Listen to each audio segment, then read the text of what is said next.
Soal yang pertama, pertanyaannya, bagaimana cara Anda menanggapi ajaran agama yang ditafsirkan secara ekstrim dan berpotensi memicu kekerasan? Jawabannya, saya percaya bahwa setiap ajaran agama memiliki inti pesan damai. Tafsir ekstrim yang memicu kekerasan adalah penyimpangan dari inti pesan tersebut. Menanggapi hal ini, saya akan mencoba memahami konteks tafsir tersebut, tetapi saya akan tegas menolak setiap bentuk interpretasi yang membenarkan kekerasan, diskriminasi, atau intoleransi. Saya akan menggunakan argumen-argumen yang berdasarkan teks suci dan konteks historis yang benar untuk menunjukkan kesalahan interpretasi tersebut. Lebih penting lagi, saya akan berupaya membangun dialog dan komunikasi yang konstruktif dengan mereka yang memegang interpretasi ekstrim tersebut dengan tujuan membuka ruang pemahaman dan mencari titik temu yang damai. Menolak kekerasan dan mengutamakan dialog adalah manifestasi nyata dari komitmen anti kekerasan. Soal yang kedua, pertanyaannya, apa pendapat Anda tentang penggunaan kekerasan atas nama agama? Jawabannya, penggunaan kekerasan atas nama agama adalah tindakan yang sama sekali tidak dapat dibenarkan. Tidak ada ajaran agama yang benar-benar membenarkan kekerasan. Kekerasan hanya akan melahirkan kekerasan dan merusak tatanan kehidupan bermasyarakat. Agama mengajarkan cinta kasih, perdamaian, dan keadilan. Kekerasan justru bertentangan dengan nilai-nilai luhur tersebut. Saya sangat mengecam segala bentuk kekerasan yang dilakukan atas nama agama dan menyerukan kepada semua pemeluk agama untuk menolaknya dengan tegas. Penolakan terhadap kekerasan atas nama agama adalah pondasi utama dalam membangun masyarakat yang damai.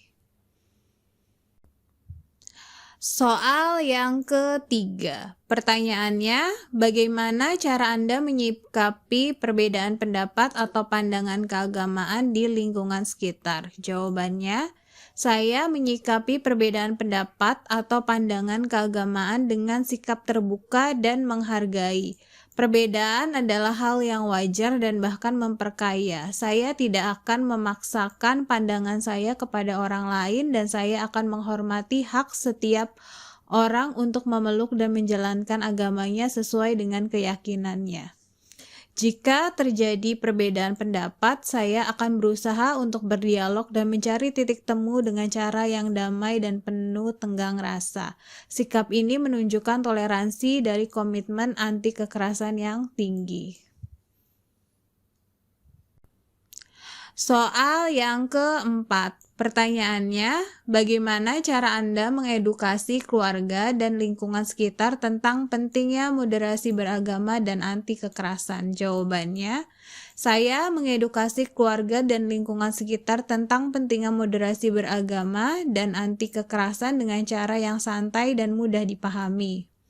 Saya menggunakan contoh-contoh konkret dari kehidupan sehari-hari serta menghindari bahasa yang kaku atau menggurui.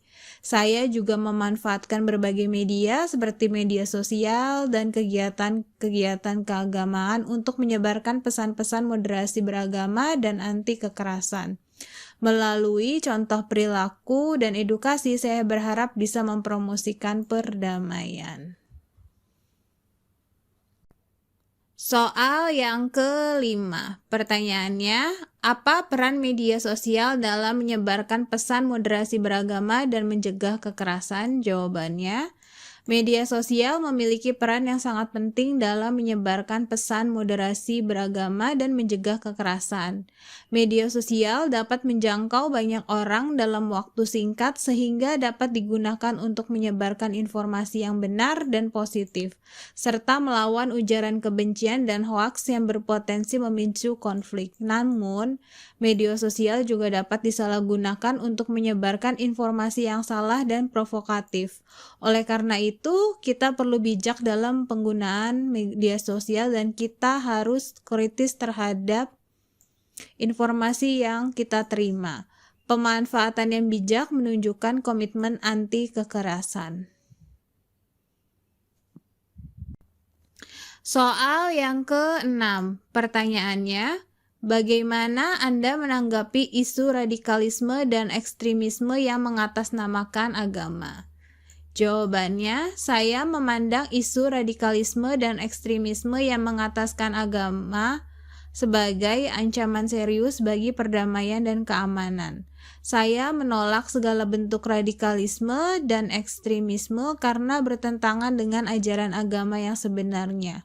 Untuk menanggapi isu ini, saya perlu pendekatan yang komprehensif, yaitu melalui pendidikan agama yang moderat, penegakan hukum yang tegas, serta pemberdayaan masyarakat untuk melawan radikalisme dan ekstremisme. Pendekatan holistik ini menunjukkan komitmen anti kekerasan yang nyata. Soal yang ke-7, pertanyaannya, apa harapan Anda untuk masa depan kerukunan umat beragama di Indonesia? Jawabannya, harapan saya untuk masa depan kerukunan umat beragama di Indonesia adalah terwujudnya masyarakat yang damai, toleran, dan saling menghormati. Indonesia adalah negara yang majemuk dengan berbagai agama dan suku bangsa. Keragaman ini harus menjadi kekuatan, bukan kelemahan. Untuk mencapai hal tersebut, kita perlu memperkuat dialog antar umat beragama, meningkatkan pendidikan agama yang moderat, serta menegakkan hukum secara adil dan konsisten. Dengan begitu, Indonesia akan menjadi contoh bagi dunia dalam keberagaman dan perdamaian. Hal ini merupakan wujud nyata dari komitmen bersama terhadap anti kekerasan dan pembangunan perdamaian yang berkelanjutan.